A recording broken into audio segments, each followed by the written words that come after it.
Assalamualaikum everybody. I hope you all are doing well. This is me Ansa Asim again with a very informative video. आज हम बात करेंगे कि आप पाकिस्तान से इटली कैसे जा सकते हैं। वो बच्चे अक्सर पूछते हैं कि डॉक्यूमेंटेशन क्या होती है, एलिजिबिलिटी क्राइटेरिया क्या होता है, कौन कौन से स्टूडेंट्स जा सकते हैं, कब स्टूडेंट्स जा सकते हैं, क्या अंडर ग्रेजुएट्स जा सकते हैं या नहीं, मास्टर्स के बाद कौन कौन सी अपॉर्चुनिटीज़ हैं, ग्रेजुएशन के बाद कौन सी अपॉर्चुनिटीज़ हैं, कौन सी इनटेक आती है, एलिजिबिलिटी क्या होती है। तो आज इस वीडियो में इन सब चीज़ों पे गुफ्तगू करेंगे।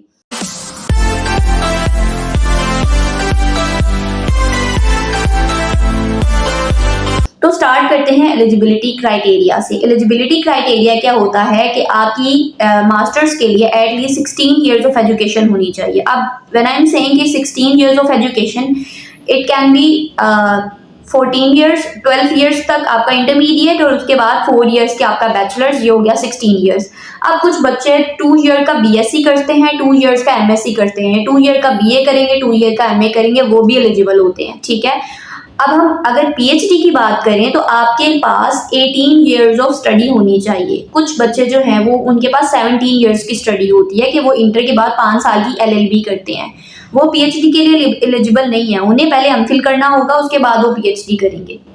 ठीक है, तो ये हो गई एलिजिबिलिटी क्राइटेरिया की बात। इटली जो है बहुत खूबसूरत मुल्क है, आपको अच्छा स्टाइपेंड मिलता है, आप वर्क कर सकते हैं वहाँ पर 20 आवर्स पर वीक। ठीक है, और अच्छे वेजेस मिलते हैं आपको। अगर आप ये समझेंगे कि आपको जाते साथ फील्ड रिलेटेड वर्क मिल जाएगा तो यू आर रॉन्ग।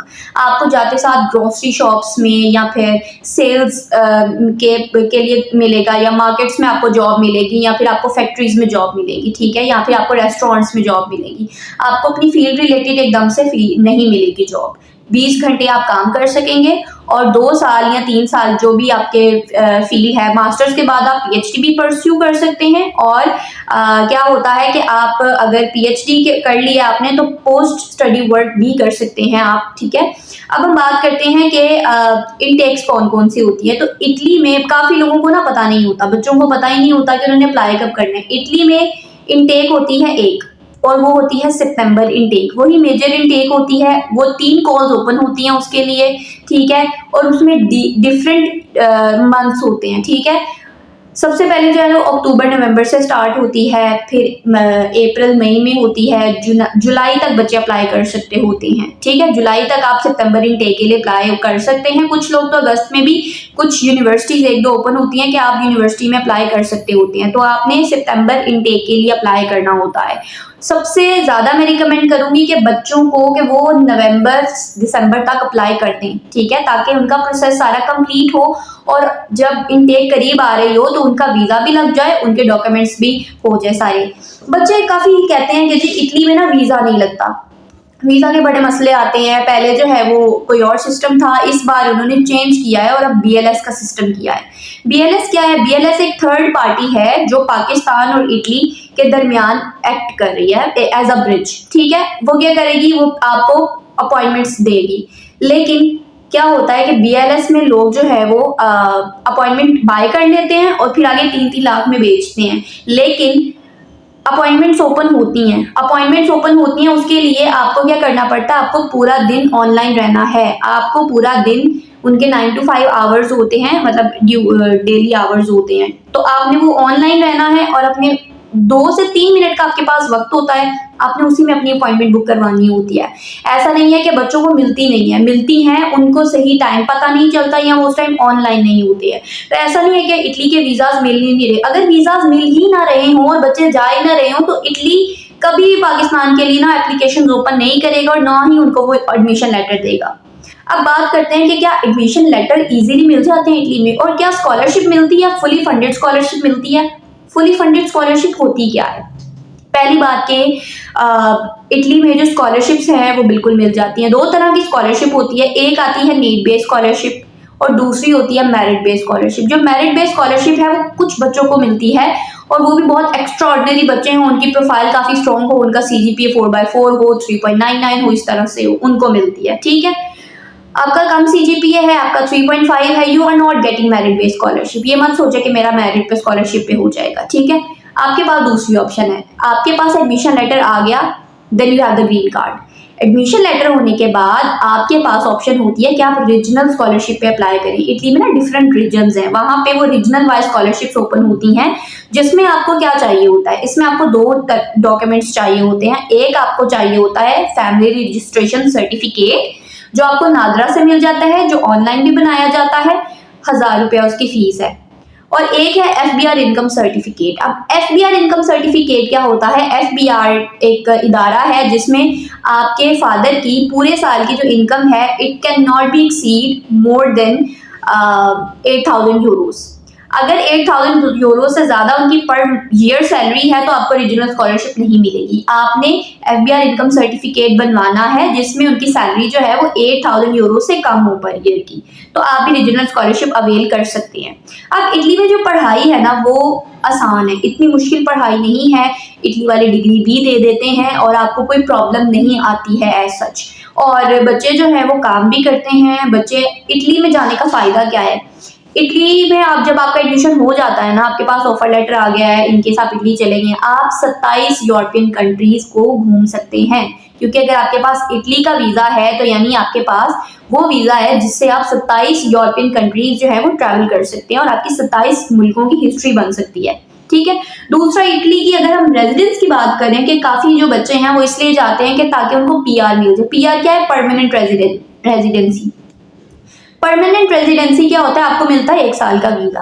1 साल का वीजा मिलता है आपको, आपने उसको रेजिडेंस परमिट पे कन्वर्ट करना होता है। जाते साथ आप उसको रेजिडेंस परमिट पे कन्वर्ट करते हैं, फिर दूसरे साल आपने दोबारा अप्लाई करना है, रीन्यू करवाना है उसको, फिर रेजिडेंस परमिट पे करना है। 5 बार 5 साल अगर आपका रेजिडेंस परमिट हो जाए तो आपको PR मिल जाती है।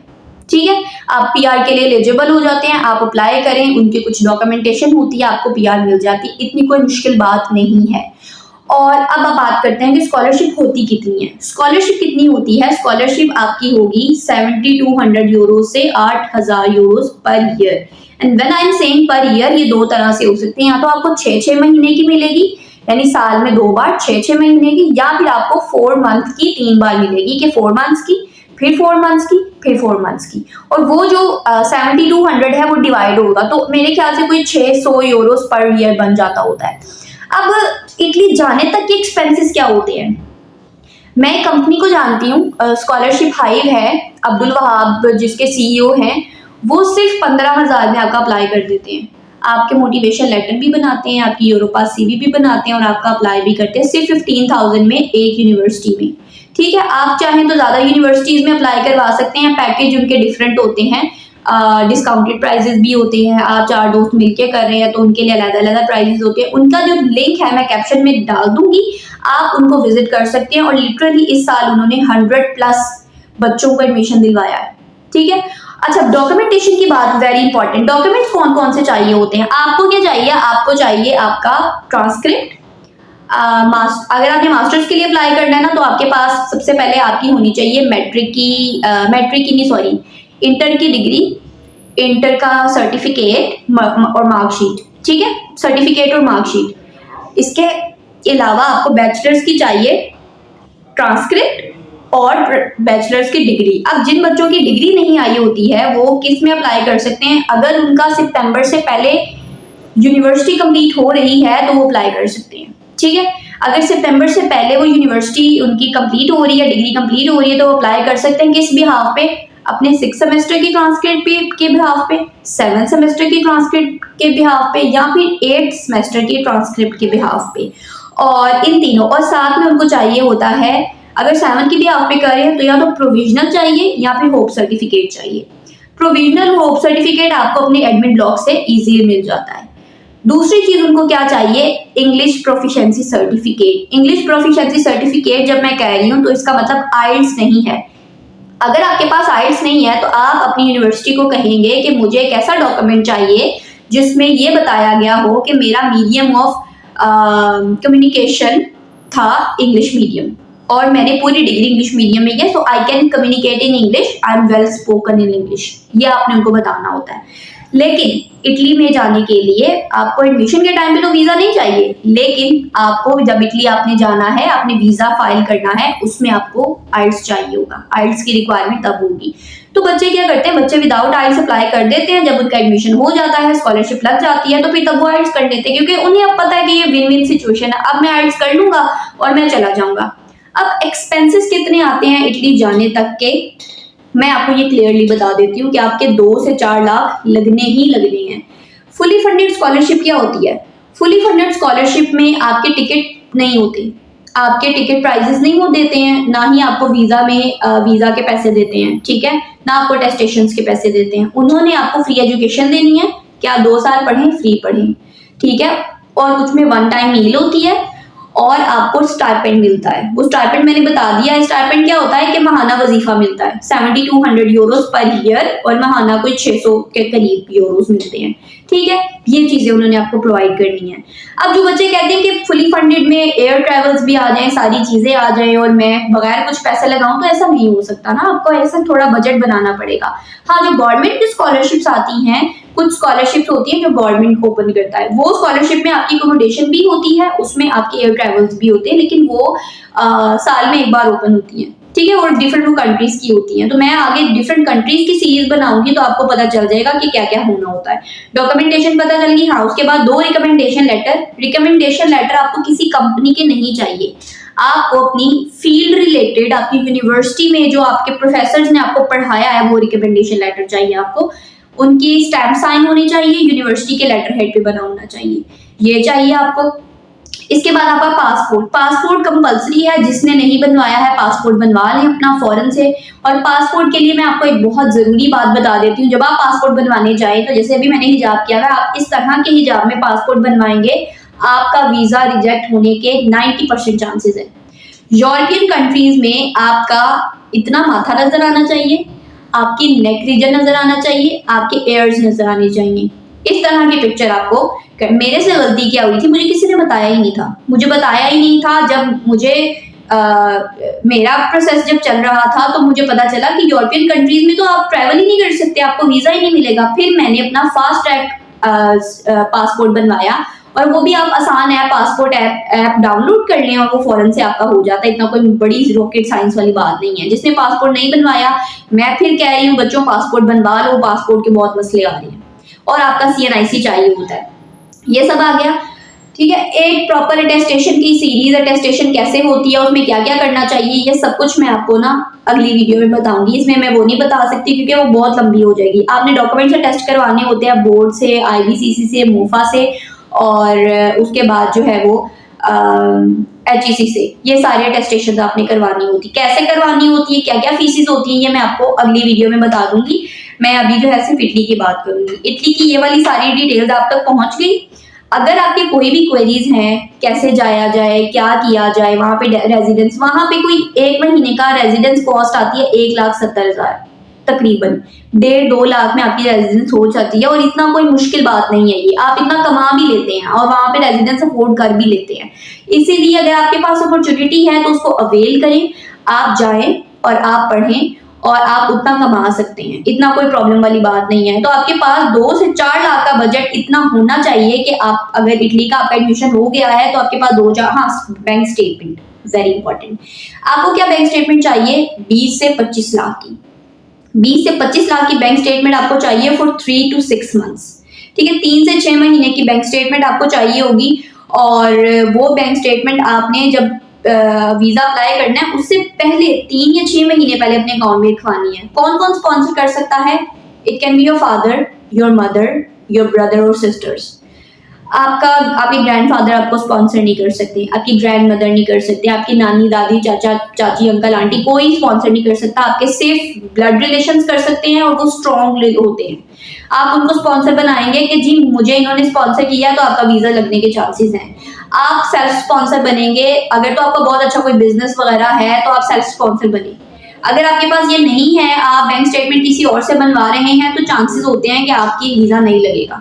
तो ये चीजें आपने मद्देनजर रखनी है। अगर आपकी कोई और क्वेरीज है इससे रिलेटेड तो you can ask, I am available. मैंने अपना इंस्टाग्राम हैंडल मेंशन किया हुआ है, फेसबुक का भी मेंशन किया हुआ है, और जो कंपनी जिसका मैं बता रही थी जो बहुत ही कम पैसों में अप्लाई करते होते हैं और बहुत ही प्योरली आपको सब चीजें बताते हैं कि क्या क्या चाहिए, किस तरह चाहिए। हाँ, दो चीजें मैं बताना भूल गई डॉक्यूमेंटेशन में, मोटिवेशन लेटर और Europa C. Motivation letter is the must thing in Italy. Motivation letter क्या होता है? एक वो होता है लेटर 4 पैराग्राफ्स का होता है, बहुत ज्यादा लंबा नहीं होना चाहिए। Each paragraph consisting of 4 to 5 lines सिर्फ, जिसमें आपने बताना है कि आपका बैकग्राउंड क्या है, एजुकेशनल बैकग्राउंड क्या है, आप इटली क्यों जाना चाह रहे हैं, आप किस फील्ड में जाना चाह रहे हैं। अपनी फील्ड चेंज नहीं करनी बच्चों, अपनी फील्ड स्विच करोगे तो चांसेस ऑफ सिलेक्शन कम हो जाएंगे, क्योंकि बाहर इस चीज को नेगेटिव वे में देखा जाता है कि बच्चे ने इसमें अब तो 4 साल जाया किए हैं, अब इसमें ये 2 साल अलग लगाना चाहता है किसी और चीज में, उसकी कोई हाव नो है ही नहीं, और अब उसमें वो करना चाहता है, वो आपको नहीं सेलेक्ट करेंगे। ठीक है,